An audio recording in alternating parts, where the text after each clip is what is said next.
Okay, so when we're looking at this here and we're talking about equivalent vectors, remember a vector has both magnitude and direction.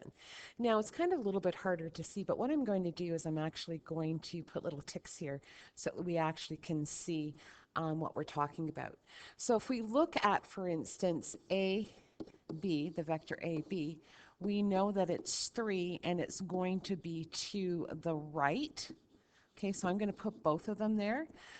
Compared to the vector CD, it is 1, and it also is to the right.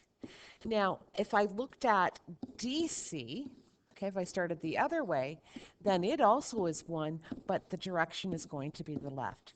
So if I want both of those to be the same, what I can do is I could say that CD, the vector CD, is the same as the negative vector of DC. Okay, because what would happen if I made this here negative, it would change the direction from left to right. So if I need that, then I can do something like that. So let's take a look at the first couple questions here.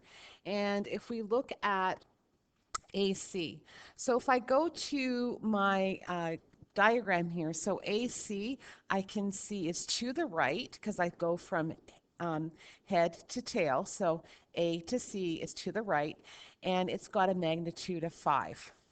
So I'm going to write that down here just to help me. So it has a magnitude of 5, and I know that it is going to the right. So I need something else that's going to add to 5 and goes to the right. So I don't know if you can see this. So from C to E, that also is 5, and it also is going to the right. So I could use that one. So I could use CE.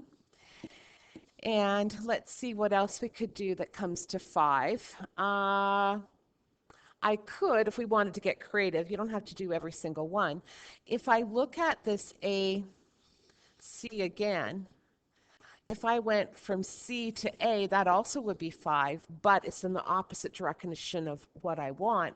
So I could actually turn that into a negative CA. So you can see that there's lots of different combinations, but you have to consider both the magnitude and the direction. So let's try another one now. And I'm just going to erase my line up here. And if we look at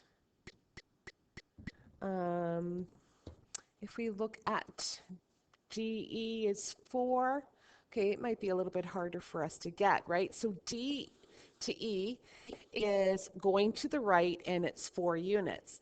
Now the thing is, if I look at some of the other things, other than getting very creative, the easiest would be to go ED and make that a negative.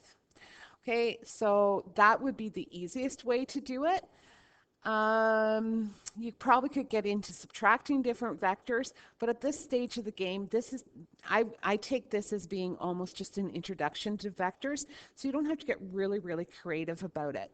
BD, let's take a look at that. That is 3, so there's lots. B to D is 3. So again, what you could do for every single one, if you wanted to, is you could switch the head and tail.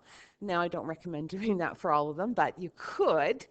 So that's 3. So I could also go AB would also work as well. Okay, so that gives you an idea of really what they're looking at here. And if you need any more help with it, just ask.